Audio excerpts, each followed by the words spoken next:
Hello అండి. ఈరోజు మన టాపిక్ చాలా ఇంట్రెస్టింగ్. కేవలం డబ్బు గురించి మాత్రమే కాదు, తరతరాలుగా నిలిచిపోయే సంపద వెనుకున్న సైకాలజీని, ఆ మైండ్ సెట్ని ఈరోజు మనం డీకోడ్ చేద్దాం. కష్టం, అదృష్టం వీటన్నింటికీ మించి అసలు ఏం జరుగుతుందో చూద్దాం. ముందుగా ఒక ఆసక్తికరమైన ప్రశ్నతో మొదలుపెడదాం. పొద్దున్న లేచినప్పటినుంచి రాత్రి పడుకునే వరకు ఎంతోమంది ప్రాణం పెట్టి కష్టపడుతుంటారు కదా, చెమటోడ్చి పనిచేస్తారు. కాని దశాబ్దాలు గడిచినా వారి ఆర్థిక పరిస్థితి ఎందుకు అక్కడే ఉండిపోతోంది? కేవలం కష్టపడితేనే సంపద సృష్టించగలిగితే మరి రియాలిటీలో ఎందుకు అలా జరగడం లేదు? సరే, కొంచెం లోతుగా ఆలోచిద్దాం. చాలామంది ఏమనుకుంటారంటే వాళ్లకు అదృష్టం లేదనో లేదా ఇంకా బాగా కష్టపడలేదనో ఫీలవుతుంటారు.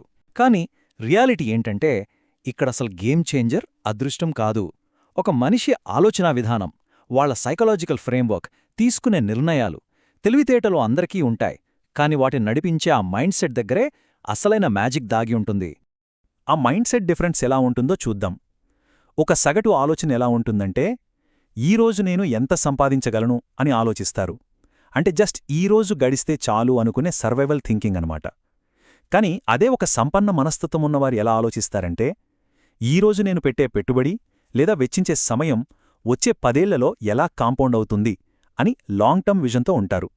వాళ్లు తాత్కాలిక ఆనందాల కోసం రిసోర్సెస్ని వృధా చేసుకోరు. దీన్నే సైకాలజీలో ఒక అద్భుతమైన పదంతో పిలుస్తారు, డిలేడ్ గ్రాటిఫికేషన్. ఈ పండ్ల చెట్టు ఎగ్జాంపుల్ చూస్తే మీకు ఈజీగా అర్థమైపోతుంది. ఈరోజే మార్కెట్కెళ్ళి పండ్లు కొనుక్కోవడం చాలా సింపుల్, అప్పటికప్పుడు హ్యాపీగా అనిపిస్తుంది. కానీ ఒక పండ్ల మొక్కను నాటి అది మహావృక్షమయ్యే వరకు ఓపికగా నీళ్లు పోస్తూ పెంచడానికి చాలా మెంటల్ స్ట్రెంత్ కావాలి. ఒక్కసారి ఆ చెట్టు పెరిగిందంటే తరతరాలకు పండ్లనిస్తుంది. భవిష్యత్తు స్వేచ్ఛ కోసం ఈనాటి చిన్న చిన్న ఆనందాలను వాయిదా వేయడమే దీని వెనుకున్న అసలు సీక్రెట్. కానీ ప్రాక్టికల్గా చూస్తే నెలవారీ జీతం మీద ఆధారపడే వాళ్లకి ఇది కొంచెం కష్టమే కదా. అద్దెలు, ఫీజులు, బిల్లులతో సతమతమవుతున్నప్పుడు 10 ఏళ్ల తర్వాత గురించి ఆలోచించడం కష్టమే. పైగా మన బ్రెయిన్ ఎప్పుడూ ఇన్స్టంట్ హ్యాపీనెస్ని కోరుకుంటుంది, డోపమైన్కి ఎడిక్ట్ అవుతుంది. ఇక్కడే ఆ సైకిల్ను బ్రేక్ చేయాలి. చేతిలో ఉన్న 10 రూపాయలలో కనీసం ₹1 అయినా సరే భవిష్యత్ కోసం పక్కన పెట్టే క్రమశిక్షణను అలవాటు చేసుకోవాలి. ఇక్కడ గుర్తుంచుకోవాల్సిన ఒక ఇంట్రెస్టింగ్ పాయింట్ ఏంటంటే, మీ బ్యాంక్ బ్యాలెన్స్ ఎంత ఉందనేది సంపదను డిసైడ్ చేయదు. ఉన్నా కొద్దిపాటి వనరులను మీరు ఎలా మేనేజ్ చేస్తున్నారు అనేదే ముఖ్యం. ఆ చిన్న ఫైనాన్షియల్ డిసిప్లిన్ ఉందే, అది మెల్లమెల్లగా మీ బ్రెయిన్ను రీవైర్ చేస్తుంది. ఆ సరైన ఆర్థిక నిర్ణయాలే కొన్నేళ్లకు కాంపౌండింగ్ ద్వారా భారీ సంపదను క్రియేట్ చేస్తాయి. ఇప్పటివరకు లక్ష్యాల గురించి మాట్లాడుకున్నాం కదా, ఇక్కడ ఇంకొక ముఖ్యమైన విషయమేంటంటే డబ్బుకి సమయానికి మధ్య ఉన్న డిఫరెన్స్. సాధారణంగా అందరూ డబ్బును ఎలాగైనా కాపాడుకోవాలని చూస్తారు, కాని నిజమైన సంపన్నులు ఎప్పుడూ సమయాన్ని కాపాడుకోవడానికే ఫస్ట్ ప్రయారిటీ ఇస్తారు. ఎందుకో తెలుసా? బిజినెస్లో లాస్ వచ్చినా, డబ్బు పోయినా మళ్లీ సంపాదించుకోవచ్చు. కాని ఒక్క సెకండు టైం వేస్ట్ అయినా ప్రపంచంలో ఎవ్వరూ దాన్ని తిరిగి తీసుకురాలేరు. అందుకే టైం వాల్యూ ఎప్పుడూ డబ్బు కంటే ఎక్కువే. దీన్ని ఇంకొంచెం డీటెయిల్డ్గా చూద్దాం. ఒక వ్యక్తి యొక్క 1 గంట సమయం విలువ 10,000 రూపాయలు అని అనుకుందాం.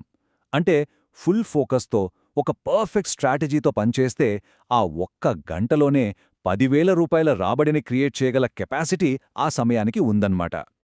ఇది మీకు ఇంకో ఎగ్జాంపుల్తో చెప్తాను. ఆ వ్యక్తి తను చెయ్యాల్సిన ఒక రొటీన్ పని కోసం వేరే వాళ్ళకి 500 రూపీస్ ఇచ్చాడు అనుకుందాం. బయటనుంచి చూసేవాళ్ళకి అనవసరంగా 500 ఖర్చు చేశాడు అనిపిస్తుంది. కాని యాక్చువల్లీ అతను అక్కడ ఖర్చు చేయడం లేదు, తన 1 గంట సమయాన్ని 500 పెట్టి కొనుక్కుంటున్నాడు. ఆ మిగిలిన గంటను 10,000 రూపాయలు తెచ్చిపెట్టే పనిమీద ఫోకస్ చేస్తాడు. సో ఇక్కడ టైంని కొనడమంటే భారీ రాబడి కోసం వేసే మాస్టర్ స్ట్రోక్ అన్నమాట. సమయాన్ని ఎలా ఆదా చేయాలో తెలుసుకున్నాం, ఇదంతా బాగానే ఉంది. కాని మనలో ఉన్న ఒక అతిపెద్ద శత్రువు గురించి ఇప్పుడు మాట్లాడుకోవాలి. అవే మన ఎమోషన్స్. ఒక వ్యక్తి ఎంత జీనియస్ అయినా సరే భావోద్వేగాలను కంట్రోల్ చేసుకోలేకపోతే ఎంత పెద్ద సామ్రాజ్యమైనా కూలిపోవాల్సిందే. న్యూరోసైన్స్ ప్రకారం చూస్తే మన బ్రెయిన్లో అమిగ్డెలా అనే ఒక పార్ట్ ఉంటుంది. అది ఏదైనా డేంజర్ని సెన్స్ చేయగానే ఫైట్ ఆర్ ఫ్లైట్ మోడ్ను ఆన్ చేసేసి మనలో బయాలజికల్ భయాన్ని పుట్టిస్తుంది. ఇక్కడ చాలా ఆసక్తికరమైన పాయింట్ ఏంటంటే, మార్కెట్ క్రాష్ అయినప్పుడు ఒక సగటు మెదడు ఎలా రియాక్ట్ అవుతుందంటే, ఏదో పులి మీదకు దాడి చేయడానికి వస్తున్నట్లుగా ఫీలైపోయి పానిక్ అవుతుంది. లాజిక్ పక్కన పెట్టేసి భయంతో షేర్లను అమ్మేస్తుంది. కాని వెల్దీ మైండ్సెట్ ఉన్నవాళ్లు ఈ బయలాజికల్ భయాన్ని లాజిక్తో కంట్రోల్ చేస్తారు. వాళ్ళు మార్కెట్ క్రాష్ను ఒక డిస్కౌంట్ సేల్లా చూస్తారు. భయపడే బదులు మరింత సంపదను తక్కువ ధరకు కొనే అవకాశంగా మార్చుకుంటారు. నిజానికి సంపదను నాశనం చేసేది కేవలం భయం మాత్రమే కాదు. అహంకారం, ఈర్ష్య, ఆందోళన ఇవి కూడా చాలా డేంజర్. పక్కింటి వాళ్ళ కారు కంటే మన కారు పెద్దదిగా ఉండాలనో లేక స్టేటస్ చూపించుకోవాలనో అప్పులు చేసి మరీ ఖర్చు చేస్తుంటారు. ఇలా సమాజం కోసం, ఇతరులకు ప్రూవ్ చేయడం కోసం బతకడమనేది మనని మనం ఒక బయోలాజికల్ ట్రాప్లో పడేసుకోవడమే. దీనివల్ల ఆర్థిక లాజిక్ దెబ్బతిని సంపద ఆవిరైపోతుంది. సరే, ఎమోషన్స్ని పక్కన పెడదాం. ఇప్పుడు అసలు రాబడిని సృష్టించే సిస్టమ్ ఎలా పనిచేస్తుందో చూద్దాం. చాలామంది ఇరుక్కుపోయేవలా ఈ టైమ్ ఫర్ మనీ ట్రాప్. ఇది ఎలా ఉంటుందంటే, కార్ను వెనక నుండి మన చేతులతో నెట్టుకుంటూ వెళ్లడం లాంటిది. మీరు ఎంత బలం ఉపయోగిస్తే కారు అంత దూరమే వెళ్తుంది. 8 గంటల పనిచేస్తే 8 గంటల జీతం. మీరు నెట్టడం ఆపేశారో ఇన్కమ్ అక్కడికక్కడే ఆగిపోతుంది. కానీ దీనికి పూర్తిగా ఆపోజిట్ అయినది లెవరేజ్ విధానం.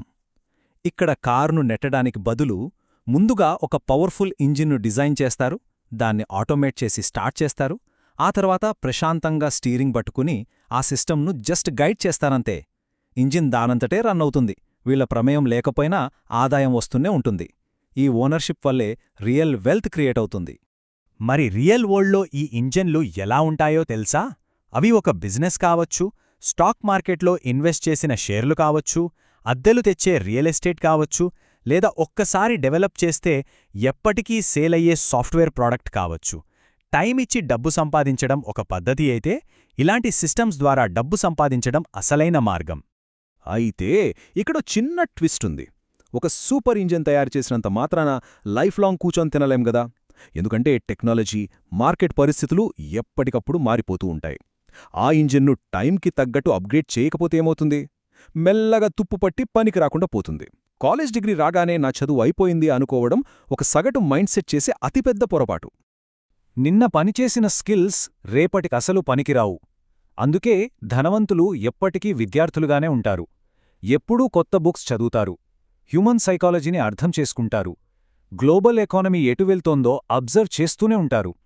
ఈరోజు నేర్చుకునే ఒక చిన్న విషయం రేపు వాళ్లు తీసుకోబోయే ఒక పెద్ద బిజినెస్ డెసిషన్కి బేస్ అవుతుంది. ఈ కంటిన్యూస్ లెర్నింగ్ అనేది వాళ్ల గ్రోత్ను ఎక్కడికో తీసుకెళ్తుంది. సో ఇవన్నీ కలిపి చూస్తే మీకొక క్లారిటీ వస్తుంది. మనం మాట్లాడుకున్న లాంగ్ టర్మ్ థింకింగ్, టైంకిచ్చే వాల్యూ, ఇమోషనల్ కంట్రోల్, అలాగే సిస్టమ్ ఓనర్షిప్ ఇవన్నీ ఒక సంపద అనే భవనానికి 4 స్తంభాలు లాంటివి. ఈ స్తంభాలు స్ట్రాంగ్గా నిలబడాలంటే దానికొక బలమైన పునాది కావాలి. ఆ పునాదే ఈ నిరంతర అభ్యసనం. పునాది ఎంత స్ట్రాంగ్గా ఉంటే బిల్డింగ్ అంత దృఢంగా ఉంటుంది. ఇదంతా ఒక ఎత్తైతే, ఇప్పుడు నేను చెప్పబోయే ఈ కోట్ మీ ఆలోచనా విధానాన్ని పూర్తిగా మార్చేస్తుంది. ఒక సగటు మనస్తత్వం ఎప్పుడూ ఒక వస్తువును చూసి దీని ఖర్చు ఎంత అని అడుగుతుంది. కాని ఒక సంపన్న మనస్తత్వం దీని విలువ ఎంత అని ఆలోచిస్తుంది. చూశారా ఎంత డిఫరెన్స్ ఉందో? మీ నాలెడ్జ్, మీ దృక్పథం మారినప్పుడు ఆటోమేటిక్గా మీ నిర్ణయాలు మారుతాయి. ఆ నిర్ణయాలే మీ లైఫ్ గమనాన్ని మారుస్తాయి. ఇక ఈరోజు మన విశ్లేషణను ముగించే ముందు మీకోసం ఒక పవర్ఫుల్ థాట్ వదిలేస్తున్నాను. రోజువారీ జీవితంలో మనం ఫోన్లోనో టీవీ ముందు గడుపుతున్న ఈ క్షణాలు రేపటి మీ ఫ్యూచర్ కోసం ఒక శక్తివంతమైన ఇంజన్ను బిల్డ్ చేస్తున్నాయా? లేదా ఆ సమయమంతా తిరిగి తీసుకురాలేని ఒక వృధా ఖర్చుగా మిగిలిపోతుందా? ఈ ఒక్క ప్రశ్నను ఎవరికి వారే అంతర్మతనం చేసుకోవాలి. ఈ ఆలోచనతోనే ఈనాటి మన సెషన్ను ముగిద్దాం. మళ్ళీ ఇంకో ఇంట్రెస్టింగ్ టాపిక్తో కలుద్దాం.